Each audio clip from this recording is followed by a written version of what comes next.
My friends talked me into a car with a stranger. Now I blame them for my divorce. I honestly blame my friends for what happened to me, and they are the reason why I'm ranting on Reddit at 3 a.m. It's just simply all their fault and mine too. If I hadn't listened to them, if I hadn't let them talk me into borrowing that seductive dress, if I hadn't been desperate to feel included and gone to that club with them, if I hadn't allowed them to convince me that getting a little drunk was no big deal, then maybe, just maybe, I wouldn't have these many regrets and pain to deal with. My name is Tahila, and I'm 45 years old. I've been married for nearly 15 years now. Well, I was married. Now I'm divorced, regrettably. My life with my husband was something I had always considered a dream. I loved David so much, and I still do, which is why it hurts this much knowing that I was the one who broke the trust between us. It was really love at first sight for David, and I especially for me. David was a catch, and I was nearly almost nothing. I met David when I got to work for him. I worked in his house as his temporary chef when his chef who had worked there got seriously ill and had to take time off work. I really fell in love with everything that David was.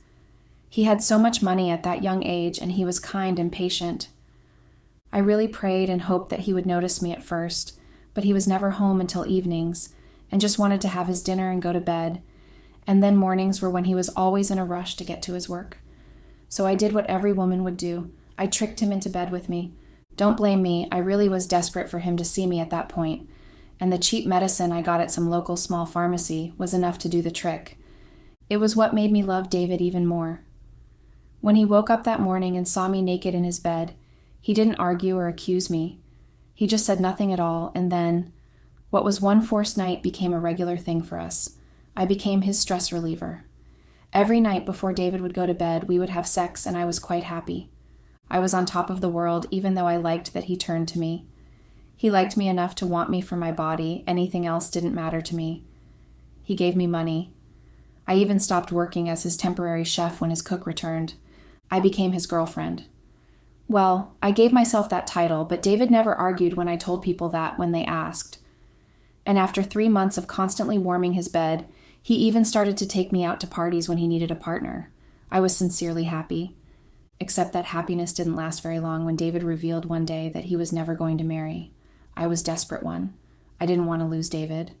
So I used the oldest trick in the book to get him to marry me. I told him that I was pregnant. David didn't argue or mistrust me. He didn't even ask me if I was sure. The next day, he bought a ring and put it on my finger, and the next month we were married. I, of course, wasn't pregnant, and I really tried to be honest. I tried everything, but yet I couldn't get myself to be pregnant. It was only after one visit to the doctor, who told me that I had a complication with an incomplete abortion that I did in the past, and that it was preventing pregnancy for me, that I realized that I could never truly carry David's child. I didn't tell him, though.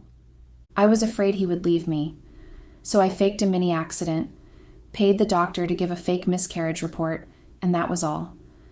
David was there throughout my healing process. I even cried and blamed him for not getting home on time when I texted him that I fell down the stairs and was bleeding. David said nothing. He instead bought everything I asked for as his apology. After a month, I was back to my normal, and we moved on. But over the years, something changed. Everything changed. David, after our 6th anniversary, had gotten a massive big success with his business, and he was always so busy. He traveled around most of the time, leaving me to fill my days with anything else but his presence. Even when he was around, it was almost like he wasn't. I wasn't happy. I was there, existing as his wife, but it was a privilege being his wife. Everyone agreed. At the parties or events I attended with him, most women would sign in envy and wish they were locked in a man like David when he would kiss me and check on me every moment at those events. But it was all for the show.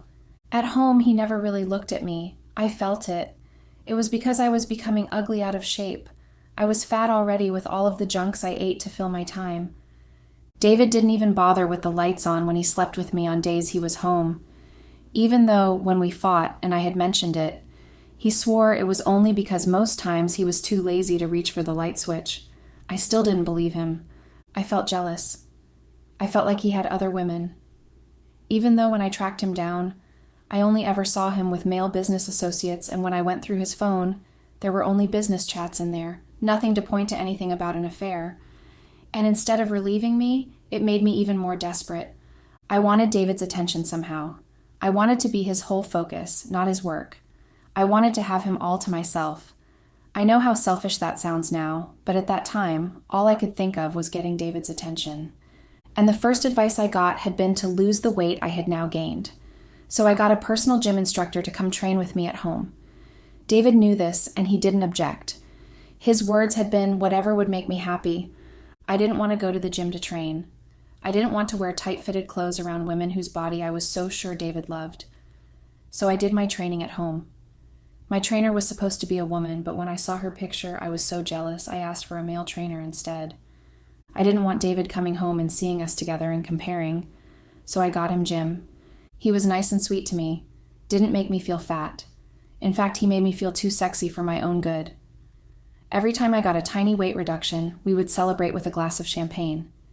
He encouraged me, and I liked it. I liked it a little too much that it got into my head. His compliments, his words, the look in his eyes and his body. It just made the whole thing between us too overwhelming, and that day, I had just gotten into an argument with David before he left that night. I was accusing him of cheating again, and this time, instead of quietly reassuring me like he would always do, he had been angry and yelled at me before leaving the house on a business trip. I wanted someone to talk to, and for some reason, I felt like I didn't want to talk to any of my friends. So I called Jim. He answered almost immediately and was in my house by my side, hugging me while I cried, blaming David for the whole thing. He was still muttering words of comfort when I removed my top and sat on him with my bare breasts on his chest. He said nothing if he was uncomfortable. In fact, he had shifted me and removed his top too, and placed me back in my initial position, so we were both naked waist upwards. When I removed my shorts and my panties, he silently removed his too, and allowed me to take control of everything. He didn't even mind that I still kept complaining about David while we were having sex. He didn't even mind that none of us remembered protection. Although I did at the near end, it seemed useless. I couldn't get pregnant anyways, so I dismissed the idea. And when Jim had asked about it, worried that I might get pregnant, I dismissed his worries and told him the truth, the actual truth which I never even told my own husband.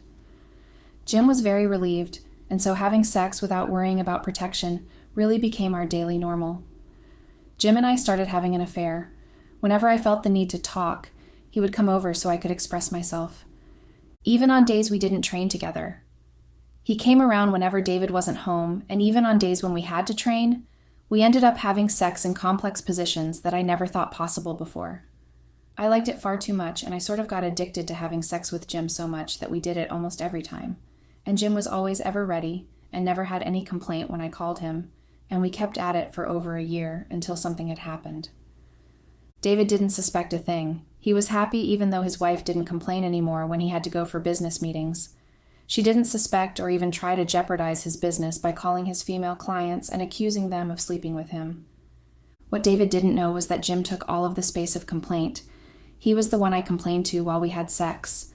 Our marital bed was very much defiled from the things Jim and I had done several times on it, and not once did I feel guilty. I thought of it as a win-win situation for David and I. He didn't get a complaining wife while I got to relieve my stress with Jim. I felt like I never had to feel guilty because David was the cause of the whole thing. He made me do it, so it was his fault that I was cheating, not mine at all. Although after a year and almost a week, something had happened that had stopped Jim and I seeing each other completely. I found out that Jim had not only been sleeping with me, but other women too, married as I was. At first I didn't mind when I first saw that text, a picture of a naked older woman on his phone. I ignored it. I didn't want to make a fuss. Jim was still enjoyable to me, and I didn't want to stop enjoying what he was giving me. Another time, another different woman had sent him a picture, a naked one too, and it seemed he had even been the one to request it. I wasn't exactly going through his phone. It just happened to pop up on his phone while he was in the shower after our usual routine, but I still did ignore it too. It meant there would be no drama when we had to end things because I was married, and I loved David, of course. But the truth became too visible to ignore when Jim got attacked by one of the husbands of the numerous women he was sleeping with. Before the news got to David, I lied and told him I quit using Jim for about a month because he was making an advance towards me. Luckily, David believed me, and we moved on from it. Although I would have continued my affair with Jim, but after the whole secret bursting situation, he fled town and never contacted me again. I felt like it was probably for the best and that I could move on from him, but it wasn't as easy as it sounded in my head. But even though I was fit then, I still didn't get David's attention as I wanted to. I mean, he did start delegating and stayed at home more, but I still felt like it wasn't enough. Though I couldn't complain, he provided all our needs without needing me to lift a pin, so I kept all of my dissatisfaction to myself. But soon enough again, I was boiling on the inside to let everything out. So I tried making new friends outside my circle. Those ones were already getting old, talking nothing about my torment, but all about their kids and husbands. And knowing that I couldn't have a child of my own made the whole conversation or generally hanging out with them more stressful. So I decided to make new friends. Linda, the lady, and her 2 friends that moved into the neighborhood. They were new, but seemed to know every hook and cranny of the town. They were never at home through the night, and during the day they slept in. Yes, I observed them because I had nothing else to do. I liked them. They looked free. They dressed the way they wanted to without caring what anyone had to say, and I felt jealous of them. Although David allowed me to dress the way I chose to, he didn't like it when I exposed my body a lot. He wanted moderation, and I knew that it was also a safe choice for his reputation too. Though I wore anything I wanted inside the house, and he never complained about it. I liked how they seemed so free-spirited, and although I knew they were younger than me, I wanted so desperately to be their friend. And so I did whatever I could to make friends with them, and that equaled attracting them with what I had that interested them money and the ability to spend it. They were more than eager to be my friend after knowing that fact. I should have seen it for what it was, but instead I was so blinded by the happiness I felt from having what I had thought to be real friendship. I paid for almost everything. Me, who almost always had no interest in shopping because I felt it was too stressful and had David buy me most of my dresses, was now out in shopping malls at least once a week, shopping for clothes for not only one person, not 2 or 3, but 4 people. I was lying, and I know it. I was pretending to be everything I wasn't with them, but I thought I could get that fulfillment that I wanted if I was seen with them or even hung out with them. When David noticed my friendship with them, he warned me against it, but I had instead gotten angry instead of heeding to his warnings. I accused him of wanting me to be a useless housewife who didn't have anything else to do but to tend to his needs. I accused him of wanting me to rot at home while he enjoyed his life with his business associates. David left the house that night and didn't come back until the next day in the afternoon, and he had apologized to me for what he said, and he never mentioned anything about my new friends again. And instead of being sad, I was happy. Instead of actually listening to him, I continued my friendship with those girls, despite knowing that David was waiting silently for our friendship to crash. I bet what we both didn't know was that alongside the friendship, our marriage would also crash, and I truly regret not listening to him in that one moment, because I could have avoided all of these if I had listened to that one simple advice to stay away from them. Soon after the fight with David, I started to insist that my new friends brought me along whenever they went to clubs. David was away most times anyways, so there was no way he could find out. I knew how much he hated clubs for their loud noises and for being an illegal legal spot for picking up a random stranger to have sex with, which was exactly what his wife, knowing what he hated, had done. My friends hesitated. They told me they didn't want to bring me along because I was married, but eventually I managed to convince them that I knew how to have fun too, and after promising them a VIP table at the club they frequented as normal customers, they were excited to let me in on the fun. The first thing we did was change my appearance. They told me that my dresses were too boring and too long and were apparently an abomination in a club, so we went shopping and got that dress. A short gown that was barely covering my bottom, and I couldn't even wear any underwear inside it. I objected to the dress after trying it on, but they convinced me that it was perfect, and that I didn't look a day over 25, so I accepted, and had of course bought their own dresses for them too. Then when the time came, we went to the club together, and for someone who had never been to the club before, I was really getting a hang of it, especially after I was convinced to take a drink, and then 2, and then 3, until I was eventually given a malt so I didn't get drunk. I was already tipsy halfway through the night, and so was the stranger who danced with me and was busy slamming himself into me on the dance floor.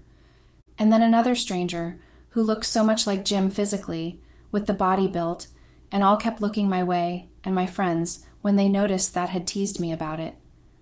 He even ordered a drink and had a waiter bring it to me, but I couldn't have any more drinks for fear of getting wasted, so I left the drink unopened on the table. The stranger kept looking at me without even trying to hide it, and my friends teased me more about it, and I blushed because even though he had a huge body build, he was obviously younger, and if it wasn't for the makeup and the dress, he wouldn't look at me twice outside. I felt sexy at that moment. The stranger must have known that my friends were teasing me because of him, because he had walked up to us and asked if I would consider going with him in his car to his place. I was really shocked because of his blunt offer. He didn't even know my name, and I was about to state that fact and my refusal when my friends handed me my bag and pushed me off my seat towards the stranger.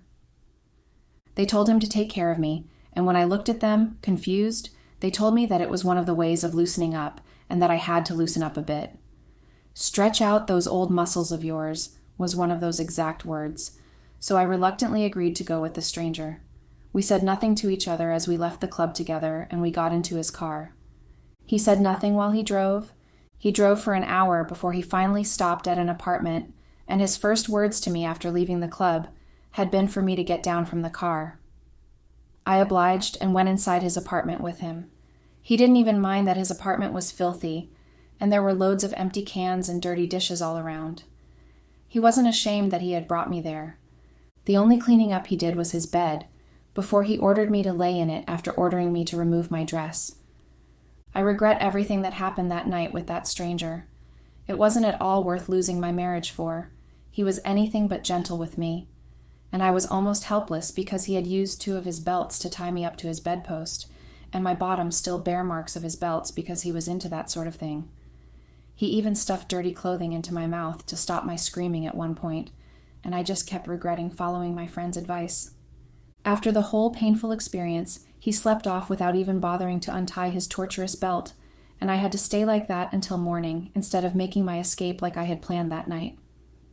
He woke up rather late despite all my attempts to wake him up, and when he woke up, he wasn't even sorry for what he did to me, just untied me and asked me to ensure his door was shut when I left, and he went back to sleep almost immediately. I took my painful body home, hoping to get a warm bath, cover up, and perhaps even heal a little before David showed up in the evening. But to my greatest surprise and horror, something terrible had happened, something worse than even what that stranger, that I still do not know his name, had done to me. David came home earlier than expected. I did get home before he did. In fact, I had my bath ready, and I stayed in it for almost an hour until the water got cold, and when I left the bathtub, I realized that in my rush to get into the water, I didn't even bring my bathrobe into the bathroom. There was really no need to panic. I was home alone, and the staff couldn't exactly barge into the room, knowing I was home, so I could have walked naked out of the bathroom into the room, and then inside the closet to pick comfortable clothes that I could sleep in, since I didn't get any sleep the night before. But that wasn't at all what happened. I did leave the bathroom, but I didn't get inside the closet when I saw someone in the room. It was David. He was lying on the bed with his clothes still on, and he probably heard me in the bathroom and had decided not to announce his presence. Walking naked in front of your husband would be a perfectly normal thing if I didn't have all those red scars from the whole thing the night before, and because of how fair I am, it was even more exaggerated on my skin. And David, being one with sharp eyes, of course, noticed easily, and when I tried to run into the closet to get some clothes on, he held me and turned me around to see fully what was on my body. There was no excusing what it was on my body. I knew that there was no way I could lie and say it was something else. If I had said I was robbed, David would know I was lying because there were bite marks on my neck. So I quickly reached for a bathrobe and knelt down and begged for forgiveness, crying, hoping that somehow that would make David forgive me. He said nothing at first, just watched me cry and implicated myself further by rambling and telling him all the details about the night before. And then when David spoke, I realized that I had lost the only good thing in my life. It wasn't just the anger in his voice or the hatred in his gaze. It was the way he held the bed and what he said to me. He told me he knew about my inability to give birth because the doctor had called and told him the truth years ago, and yet he said nothing. He told me he loved me enough to stay with me, and yet I had gone and done the most unforgivable thing. He told me to leave and never return. He wanted me to stay as far away as possible from him. And even though I begged and cried hard for him to forgive me, David still wouldn't until he had pushed me right out of the house and locked the door. My so-called friends didn't stick with me after finding out about what happened. They avoided me too, and 3 days after the divorce papers were brought to me for signing, despite all my attempts at reconciliation with David, I realized just how truly finished I am, and I blame them, those so-called friends of mine and myself, for all of this mess.